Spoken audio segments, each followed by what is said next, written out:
Kok ada ya orang yang setia pakai Android dari Samsung, bahkan sampai puluhan tahun dan belum pernah ganti ke brand lain. Assalamualaikum warahmatullahi wabarakatuh. Buat teman-teman yang baru ketemu channel ini, gue mau ngasih tahu kalau di sini gue sering bahas tentang laptop, Android, serta perangkat pendukung lainnya. Maka dari itu, bantu support channel ini dengan cara tekan tombol subscribe di bawah. Pernah ngerasain hal yang sama nggak? Ketika kita punya suatu barang yang penting seperti HP, tiba-tiba mati secara mendadak. Padahal nggak jatuh, nggak kena air, atau install aplikasi aneh-aneh. Itu yang gue rasain ketika habis beli HP bekas dari Facebook di tahun 2014 lalu. Padahal baru gue pakai selama 1 tahun dan akhirnya gue menyesal sampai sekarang.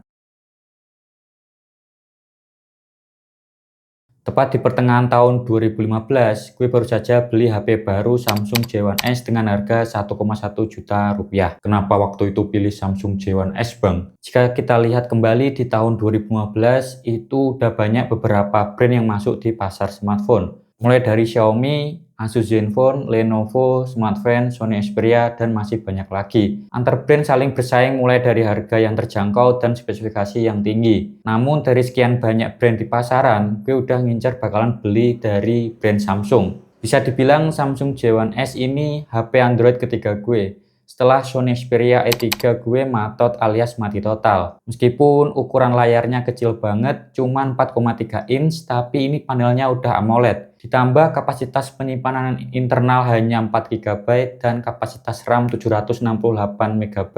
Terdengar sangat kecil banget untuk dipakai sekarang, tapi gue dulu udah ngerasa cukup. Walaupun spesifikasinya terbatas, HP ini bener-bener nemenin gue kemana-mana. Seperti ngerekam momen penting bareng temen atau keluarga dengan kamera yang resolusinya hanya 5 megapiksel. Terus kirim tugas lewat WhatsApp atau email. Bahkan sesekali gue pakai buat main game Mobile Legends. Meskipun kalau pas lagi war sering nge-lag dan berakhir dibacotin sama temen, gue nerima aja karena memang waktu itu belum terlalu mikirin performa. Yang penting bisa dipakai buat jangka panjang dan tahan banting. Ada satu hal yang bikin gue seneng pakai Samsung J1S, yaitu UI-nya simple dan gampang dimengerti. Sedangkan untuk kekurangan selama pakai, yang pertama jelas kapasitas baterai kurang besar hanya 1900 mAh. Kedua, kapasitas penyimpanan internal dan RAM juga kurang besar, jadi nggak leluasa kalau ingin install banyak aplikasi. Ketiga, kualitas foto atau perekaman video yang masih sangat minim sekali.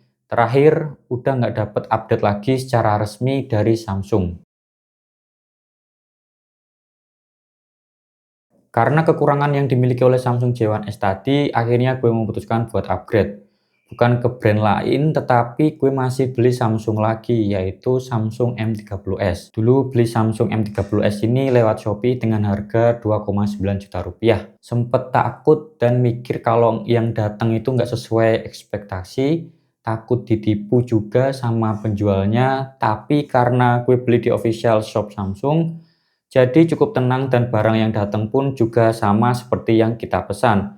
Dan ini merupakan sebuah pengalaman pertama buat gue beli barang lewat online dengan harga sampai jutaan rupiah. Sekarang pasti lu bertanya, kenapa gue beli Samsung M30s dibanding seri lain? Alasan pertama, berdasarkan pengalaman pakai Samsung J1S, gue ngerasa nyaman dengan UI yang diberikan oleh Samsung. Alasan kedua, menyesuaikan budget yang gue punya pada saat itu. Dan alasan yang ketiga, karena lihat beberapa channel YouTube seperti Gadgetin dan Ibro Kumar yang ngebuat makin tambah yakin sama pilihan gue untuk beli Samsung M30s. Jika dihitung dari awal beli sampai sekarang, gue udah pakai selama 5 tahun.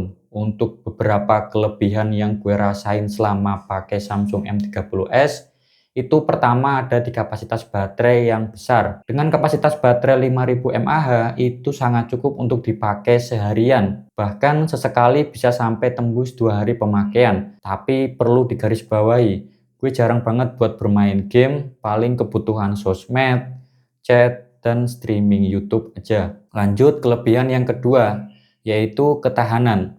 Bisa dibilang selama gue pakai udah berkali-kali jatuh.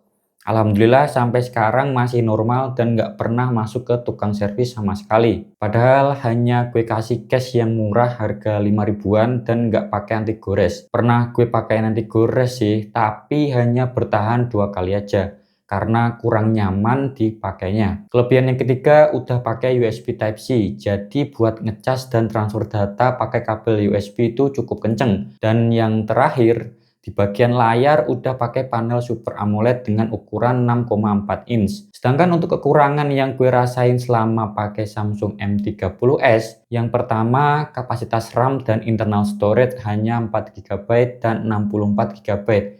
Itu sangat kurang untuk dipakai di zaman sekarang. Apalagi melihat kebutuhan gue buat konten seperti sekarang, butuh HP dengan kapasitas internal storage minimal 256 GB buat nge-record video dan nyimpen beberapa footage agar bisa lebih banyak lagi. Yang kedua, udah nggak dapet dukungan software. Terakhir kali update tahun 2023 bulan Mei. Yang ketiga, belum ada fitur NFC. Jadi selama gue ngerantau di Jakarta, ternyata pakai HP yang ada fitur NFC itu sangat perlu.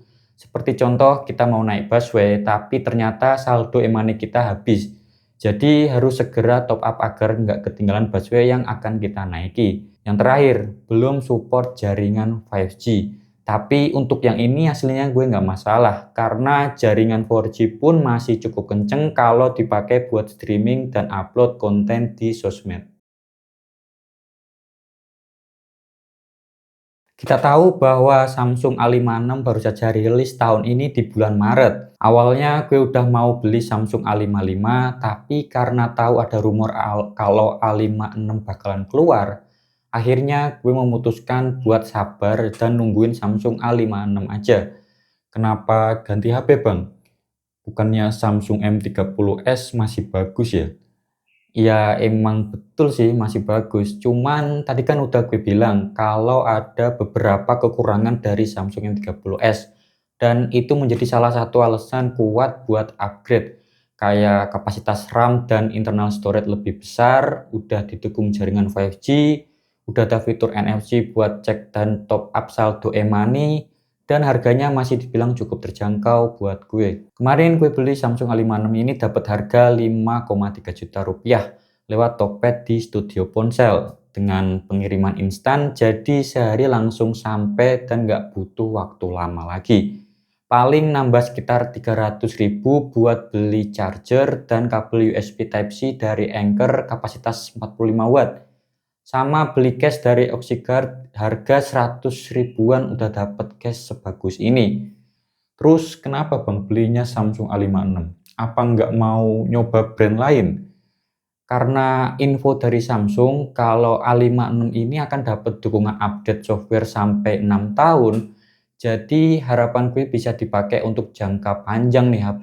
Di sisi lain memang gue pengen nyoba kelas mid range dari Samsung setelah ngerasain pakai HP entry level seperti Samsung J1s dan Samsung M30s. Untuk pertanyaan yang kedua tadi terkait nggak mau nyoba pindah ke brand lain, jawabannya pengen banget, tapi untuk sekarang belum mau pindah dulu. Boleh dibilang sampai sekarang gue masih nyaman dengan brand Samsung. Semoga rencana next update nanti bisa nyobain flagship seperti seri S. Selama kurang lebih 10 tahun pakai HP dari Samsung, gue bisa menyimpulkan beberapa poin penting. Yang pertama, user interface di Samsung itu memang bikin nyaman dan sangat mudah untuk dioperasikan. Kedua, update software yang cukup lama serta layanan service center tersebar di Indonesia. Ketiga, kualitas build quality yang nggak bisa diragukan, apalagi kelas mid-range seperti Samsung A56. Untuk saran buat yang nonton, kalau kalian cari brand yang awet, update-nya konsisten, dan nggak ribet pakainya, gue sangat merekomendasikan untuk pakai HP dari Samsung. Dijamin bakal ketagihan. Tinggal sesuaikan aja dengan budget yang kalian punya. Jangan pernah maksain buat beli HP yang mahal kalau belum mampu. Dan yang terakhir, ini ada saran buat Samsung, semoga ke depan makin berani kasih harga yang bersaing dengan kompetitor lain. Kalau kalian tim Samsung juga atau dulu pernah pakai Samsung, terus sekarang udah pindah ke brand lain, coba tulis di kolom komentar ya. Oke, karena ini sudah di penghujung video, gue cuman mau bilang kalau lu suka sama video ini, tolong di like dan di subscribe biar gue makin semangat buat video lagi. Gue pamit dan sampai jumpa di video selanjutnya. Wassalamualaikum warahmatullahi wabarakatuh.